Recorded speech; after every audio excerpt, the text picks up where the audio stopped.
En este laboratorio, realizado por Juan Contreras, Jenny Duarte, Ana Villamil y Luis Hernández, desarrollamos el experimento titulado Deflexión de una viga de palo de balso sometido a una carga concentrada.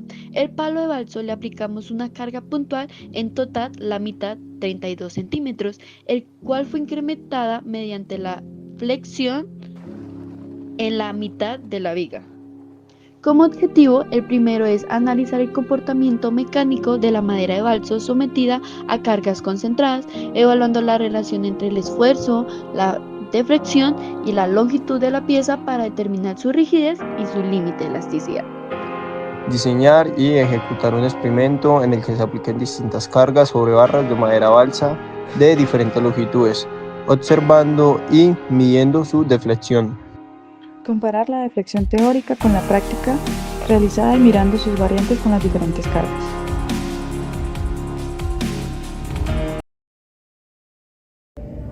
Es que es verdad que tú eres... De 10 centímetros en cada lado, que a su centro, en este caso lo llamaremos punto C, mide 35.5 centímetros. Se le va a aplicar una carga de 195 gramos para poder observar su desplazamiento respecto al eje.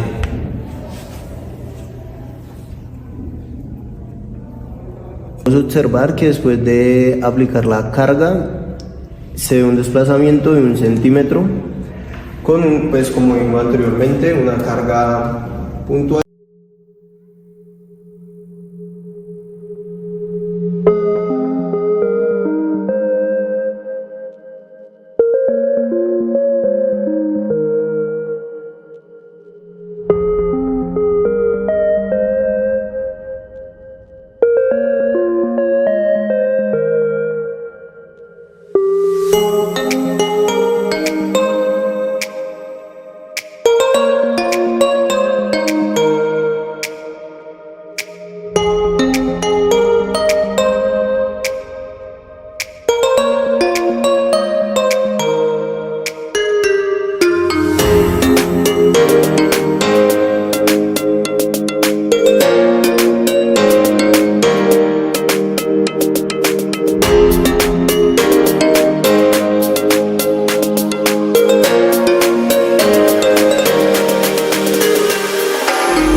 ¿Qué puta eso?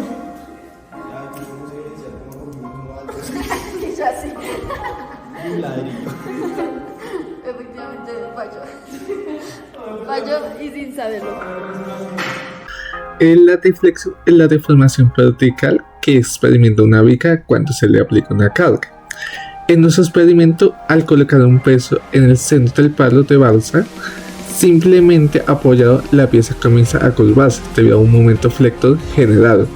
Esta curvatura ocurre porque la parte superior de la viga se comprime mientras la parte inferior se estira, creando una forma arqueada conocida como curva elástica. La magnitud de la deflexión depende de la carga aplicada y la longitud de la viga, su geometría en el módulo de elasticidad del material. En materiales como la madera de balsa, que es muy liviana y flexible, es normal observar deflexiones mayores, incluso con cargas pequeñas, lo que permite una visualización clara cómo responde una viga real cuando se somete a un esfuerzo de flexión. Acá vemos la fórmula de deflexión y que la componen: una carga, una longitud, un módulo de Young y un momento de inercia con sus respectivas unidades. Y acá tenemos la fórmula del momento de inercia. Bueno, vamos a seguir con el análisis y resultados. Y vamos a comparar la deflexión experimental con la deflexión teórica. ¿Qué necesitamos para esa deflexión teórica? El diámetro principalmente, el módulo de inercia y el módulo de Young. Con el diámetro hallamos el área, la gravedad es conocida, la conversión de metros a centímetros es conocida y el momento de inercia lo hallamos con la fórmula que vimos en la diapositiva anterior. Y yo acá hice el cálculo de una vez de la fórmula de una parte para facilitar procesos. Entonces, vemos que aún en la comparación, haciendo la comparación de centímetros a metros, ya con una fuerza en newtons, podemos ver que los primeros resultados son muy similares. Tanto que el primer experimental es 0.001 metros y el teórico es 0.009 metros. Realmente algo muy cercano, y si vemos, los primeros son así. Eso se da y entre más avanza, más es grande la diferencia. Y ya vamos a ver en las conclusiones por qué pasa esto. En esta gráfica estamos comparando cómo se dobla el palo de balso cuando le aplicamos una fuerza, según la teoría y según lo que realmente medimos en el experimento. La línea roja nos muestra cómo debería pasar según los cálculos. Si aumentamos la fuerza, la varilla debería doblarse cada vez más de una manera ordenada y lineal. La línea azul nos muestra lo que sí pasó en la práctica. Al comienzo, cuando aplicamos fuerzas pequeñas, hay dos líneas que son muy parecidas. Esto significa que el palo de balsa se comporta bien tal como nos dice la teoría. Pero a medida que ponemos más fuerza, la línea azul empieza a subir mucho más lento que la roja, lo que quiere decir que el palo no se está doblando como debería. Está perdiendo rigidez, puede estar generando pequeñas grietas internas o simplemente ya no está respondiendo igual. Al final, mientras la teoría dice que se debería doblar al instante, en realidad casi no se está doblando. Esto pasa porque el material está llegando a su límite. Conclusiones. Como primero tenemos la comparación entre la deflexión teórica y la deflexión mediada. Experimentalmente mostró resultados similares en tendencias, aunque con algunas diferencias en magnitud. Esta variación se deben principalmente a la heterogeneidad natural de la madera de balsa, pequeñas imperfecciones geométricas y a la sensibilidad del material ante cargas cercanas a su límite elástico. Además, parte de la variación entre los valores teóricos y los obtenidos experimentalmente puede explicarse porque se utiliza la misma pieza de madera de balsa durante todo el ensayo. Esto produce un desgaste progresivo del material, reduciendo su rigidez a medida que se aplicaban cargas mayores y afectando directamente su capacidad de resistencia, lo que incrementó la diferencia entre la teórica y la práctica. El comportamiento mecánico de la madera balsa mostró una relación lineal entre la carga aplicada y la deflexión, coherente con la teoría de flexión para vigas simplemente apoyadas. Esto confirma que, dentro del rango elástico, la balsa responde de manera proporcional al esfuerzo, lo que permitió determinar su rigidez usando el módulo de Young de 3 gigapascales. El diseño y ejecución del experimento permitió evidenciar que la deflexión aumenta de forma progresiva a medida que se incrementa la carga, y que la madera balsa, debido a su baja densidad y rigidez, presenta deformaciones relativamente grandes incluso para cargas pequeñas. Esto facilitó la observación directa del fenómeno de deflexión y la validación de los conceptos teóricos.